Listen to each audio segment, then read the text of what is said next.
శుభయోగ నరసింహుడు. నమో నమః నమో నమః.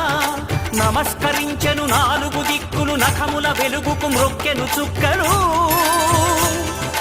గోపుర రూపము దాల్చినది ఆ దివ్య సుదర్శన చక్రము, మంగళహారతులిచ్చినది మహాకాల చక్రము. శ్రీకర శుభకర ప్రణవ స్వరూప లక్ష్మీ నరసింహ, 14 లోకములన్నీ మ్రొక్కే జ్వాలా నరసింహ.